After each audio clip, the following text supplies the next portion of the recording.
नमस्कार दोस्तों, डॉक्टर त्यागी health show पर आपका स्वागत है। मैं हूं आपका दोस्त धर्मेंद्र। और बवासीर यानी कि पाइल्स एक ऐसा बाजार है दोस्तों जिसमें किसी भी विधा का पारंगत डॉक्टर, वैद्य, नीम, हकीम, झाड़ू, पोंछा सब कुछ लगता है। इसमें टोने टोटके सब कुछ होता है, लेकिन इसके बावजूद बवासीर के रोगों में लुटत पिटत बहुत ज़्यादा है, क्योंकि लोग ऐसे ऐसे टोटके कर जाते हैं जो उनके शरीर के लिए बहुत नुकसानदायक होते हैं। तो हमारे साथ हैं प्रसिद्ध वैद्यराज डॉक्टर सतीश त्यागी जी। आइए जानते हैं कि बवासीर का सीधा, सफल, सुरक्षित इलाज क्या है। डॉक्टर साहब, ये बवासीर पे 1 लाख वीडियो तो यूट्यूब पे पड़े होंगे। इवन यहाँ पे टोने टोटके भी होते हैं बवासीर को लेके। तो ये बवासीर किस तरह का रोग है और इसका समाधान क्या है? देखिए, बवासीर आपने बताया कि बहुत वीडियोस पड़े हैं सोशल मीडिया पे।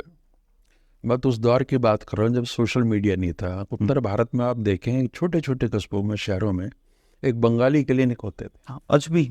हाँ, अभी भी हैं। उनका नाम होता है चांदसी क्लिनिक।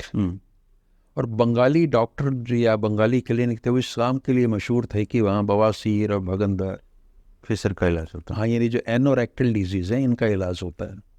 और आम तौर पे मरीज़ वहाँ जाते थे, उसी पर्पज़ से जाते थे। तो एक स्पेशलाइजेशन हो गया था कि बंगाली डॉक्टर का मतलब है कि बवासीर का डॉक्टर। अब चूंकि इसमें सर्जिकल इंटरवेंशन ज़रूरी है किसी स्टेज पे आके, तो आप देखेंगे जहाँ जहाँ भी सर्जरी आवश्यक हो जाती है वहाँ पे टोटकों का दौर शुरू हो जाता है। हर आदमी ये सोचता है कि इलाज कराने, मतलब सर्जरी कराने से पहले मैं 2-4 चीज़ें ट्राई कर लूँ। और तो वो एक टोटकों के लिए स्पेस मेडिकल साइंस में, मतलब इस चिकित्सा पद्धतियों में बन जाता है। तो तरह तरह के हैं, 1 दिन में ख़त्म, 3 दिन में ख़त्म, एक इंजेक्शन से ख़त्म। और मूली में दवाई ले लो, केले में ले लो, फलाने में ले लो, तिकड़े ले लो। हाँ, लेकिन अब हम आयुर्वेद की बात करें कि बवासीर एक्चुअल में है क्या।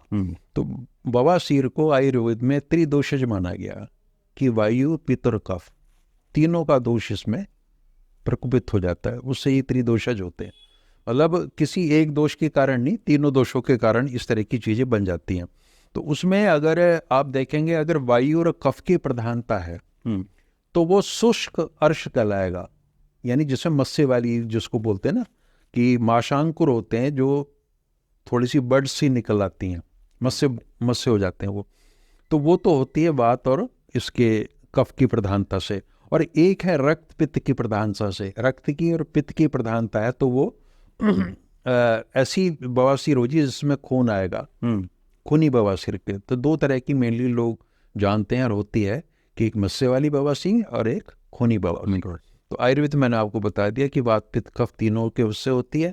और जहाँ वायु और कफ की प्रधानता है वहाँ पे शुष्क वो होगी, ड्राई होगी, मस्से वाली होगी। और जहाँ पे रक्त और पित्त की प्रधानता है वहाँ पे खूनी बवासीर होगी।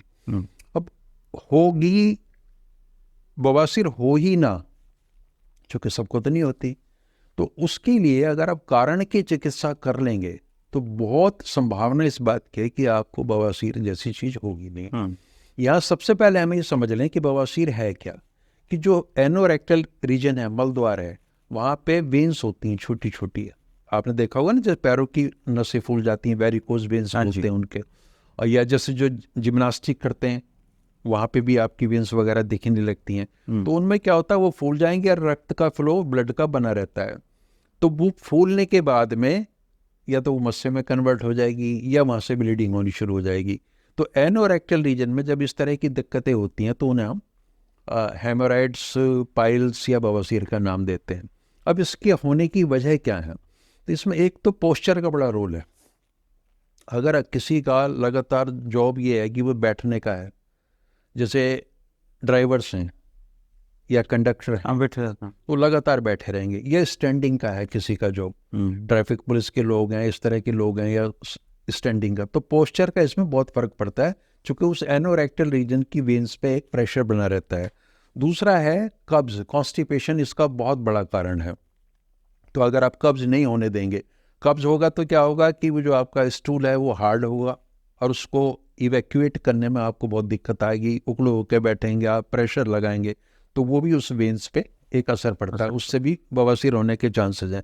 तो ये कोशिश करें कि किसी भी तरीके से कब्ज ना हो। तीसरी चीज़ है कि आप बहुत तला हुआ खा रहे हैं, फ्राइड खा रहे हैं, मिर्च मसाले खा रहे हैं, ये भी बवासीर में इसका एक रोल है। धूम्रपान और शराब पीने का भी मनाही है ना। और एक प्रेगनेंसी में एक पाइल्स होते हैं, जो प्रेग्नेंट लेडीज़ हैं उनमें भी चूंकि एक लगातार प्रेशर उस रीजन पर बना रहता है, तो ये बड़ी कॉमन सी बीमारी है। लेकिन जैसी प्रेगनेंसी डिलीवर हो जाएगा बच्चा, तो उसके बाद में वो चीज़ें नॉर्मल हो जाती हैं। एक शारीरिक गतिविधियां कम होना, अगर आपकी कोई फिजिकल एक्टिविटी नहीं है तो वो भी एक उसकी वजह है। और डिप्रेशन की वजह से भी पाइल्स होता है। ये आयुर्वेद में ये चीज़ें बताई गई हैं, और कमोबेश मॉडर्न मेडिकल साइंस भी इन चीज़ों को मानती है कि इस वजह से पाइल्स होती है। अब इसका क्या है कि ट्रीटमेंट के एस्पेक्ट पे हम बताएं तो आयुर्वेद में तो चूंकि त्रिदोषज है तो उसके हिसाब से सारी होंगी दोषों के अनुसार। एक आयुर्वेद में सर्जिकल प्रोसीजर होता है जिसे बोलते हैं क्षार सूत्र। जी, उसको करने के एक्सपर्ट लोग थोड़ा कम हैं। हाँ, बहुत कम लोग हैं जो मतलब बीएमएस करने के बाद में खास तौर का ये कोर्स करते हैं क्षार सूत्र वाला, तो वो लोग कर पाते हैं क्षार सूत्र को। तो अब क्षार सूत्र का भी एक विकल्प लेजर सर्जरी के रूप में आ गया है। हाँ, वो ज़्यादा इफेक्टिव है। तो हमारे दर्शक ये पूछ सकते हैं कि हम आयुर्वेदाचार्य हैं और इस तरह की बात क्यों करते हैं। देखिए, अपना बिल्कुल साफ सिद्धांत है कि मरीज को आराम मिलना चाहिए। हाँ, तो सर्जरी का जो प्रोसीजर है, अब हम ये जिद करके बैठ जाएं कि मैं आयुर्वेदाचार्य हूँ और क्षार सूत्र से ही इलाज होगा। देखिए, सर्जरी पे किसी एक मेडिकल साइंस का अधिकार नहीं है, ये टेक्नोलॉजिकल एडवांसमेंट है। अगर लेजर सर्जरी आई है तो मॉडर्न मेडिकल साइंस की इस विधा का लाभ उठा लें आप, बिना किसी पेनलेस सर्जरी हो रही है। क्षार सूत्र में तो कष्ट होता है, बहुत कष्ट होता है, क्योंकि आप एक धागा बनाते हैं लंबा, उसको 1 महीना तो लगभग तैयार करने में लग जाता है। विभिन्न औषधियों में से उसको आप सुखाते हैं, बनाते हैं।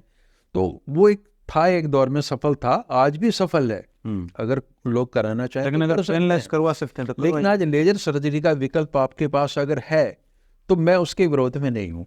आयुर्वेद का मतलब केवल जिद और दुराग्रह नहीं है कि आप ऐसा ही करेंगे, तो वो एक चीज़ है। इसके अलावा आयुर्वेद में बहुत सारी चीज़ें हैं।